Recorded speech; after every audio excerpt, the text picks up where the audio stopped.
the very last of the 104 pounds of apples that we had gotten in 2 different batches. And I'm so thankful because I'm exhausted. This is so much work. Like, I can think back to when my mom used to do this stuff when I was little, and it was so much fun. She would make batch after batch after batch, and I'm trying to think back of the applesauce that she made. She made it fun. She would make pink applesauce, and the way that she got it pink was she would flavor it with, she'd buy Red Hots, which, by the way, are really expensive. And what I found, because I'm a cheapskate, is that these cinnamon Imperios, these are what we use. They taste exactly the same, and they were like $1 cheaper per bag. But anyways, my mom made it fun. She made pink applesauce, cinnamon flavored applesauce. I was trying to think back because Greg wanted me to freeze the applesauce instead of canning it.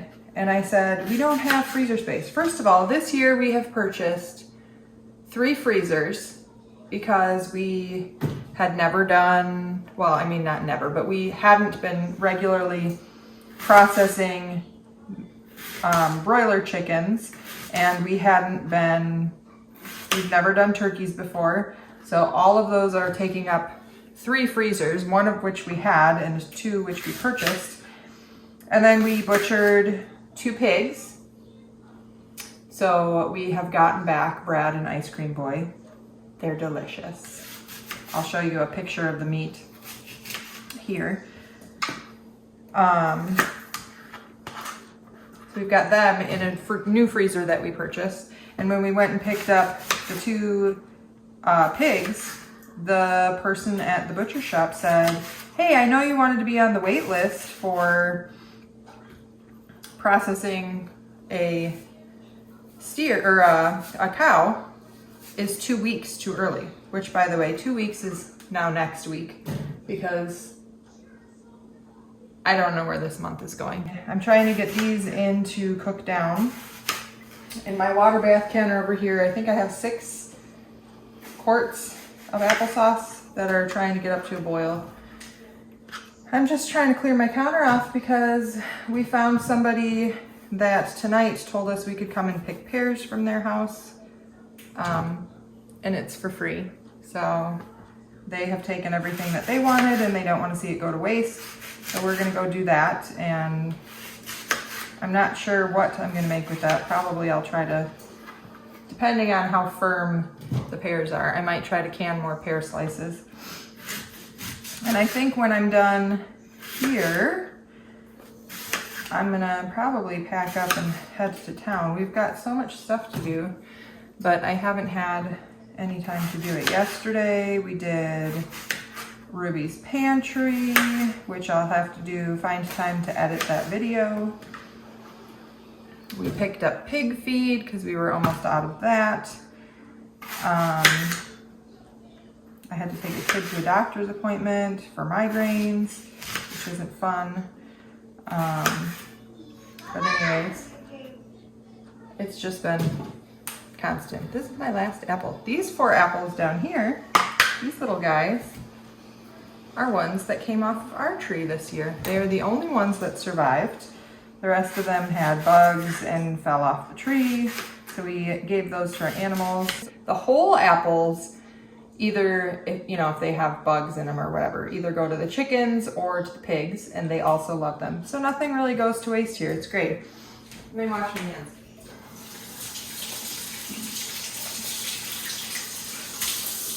Check on this and see how close we are to boiling here. But I'm trying to do this in batches because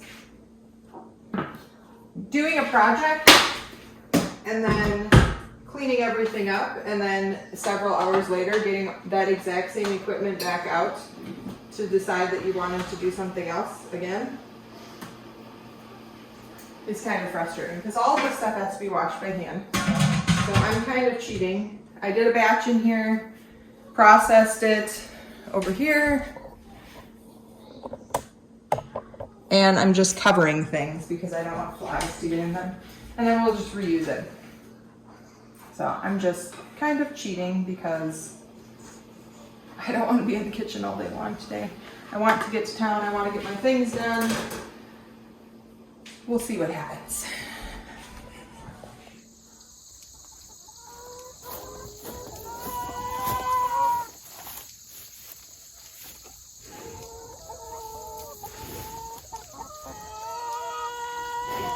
Uh-oh, you dropped it. There you go.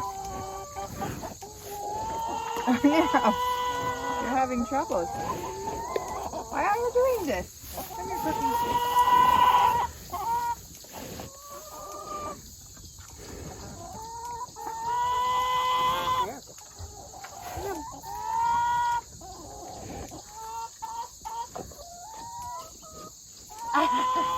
Brenda's all over this. All right, girl.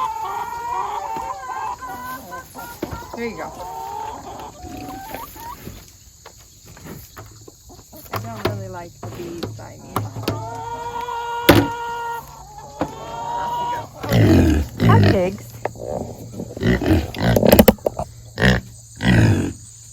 Say hi, guys.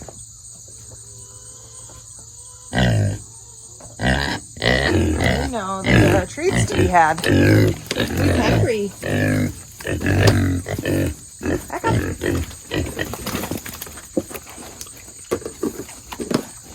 He's got half a fatty sandwich on his back. Anyway, here's some pig love. These guys are getting big. This one's our boar, and these two will be next year's pork. But Greg worked really hard out here over the weekend. We wanted to get these pigs out into this area. This is going to be where they're going to spend their winter with their girlfriends. So we figured with all the snow that we get, electric netting is not going to probably be the best option. So he went around and set up hog panels all the way just past that tree. Because on the other side of the tree, I still have pumpkins that are growing, and I think I have a couple squash that are butternut squash that aren't quite ready yet. So I'm trying to save those. And he wanted, there is a gate over here. He wanted to have access to the cows through that, because over the winter, our cows will be in this pasture, which is where the big ladies are right now. But we figured this coming weekend, which is only a couple of days away, we're going to try moving the big girls through this walkway into this open space here. So between the electric net and the hog panel in the back there. So that way they're closer to the boys. They have some time to get accustomed to their new neighbors. Hi, girls. I'll bring you the next round of scraps, okay? And they'll get some fresh grass and some clean space to roam, and then eventually we will remove the electric net and they will be together. So we're hoping that they will get bred in December, which would give us, I think, April babies. So that's the goal here. But just always busy with something. So this is our jungle of a greenhouse. We have picked most of the tomatoes that were red. There are still tons and tons, hopefully I don't steam up coming in here, of unripened tomatoes that are hopefully going to ripen before, like, look at how huge these are. These are gigantic. These tomatoes, I think they were delicious or something like that. It's an heirloom variety. But they're supposed to be like 3 to 5 pounds a piece, and they certainly are. They're huge. I can hear grasshoppers jumping, and it scares me. Mosquitoes are terrible in here, so it's always a race to see who can pick the most tomatoes the fastest. Here's another huge tomato that's not quite ripe yet. I'm gonna leave. I just had to open my greenhouse, and I wanted to kind of give you a little view of the paradise that is going on in here. This is where we are going to store our chickens over the winter. So once we're done with harvesting our tomatoes and peppers, but that's the plan. I don't know when we'll do that. Maybe next weekend, maybe the weekend after. I know next weekend we wanted to move the pigs, which is probably going to be a big project in itself. But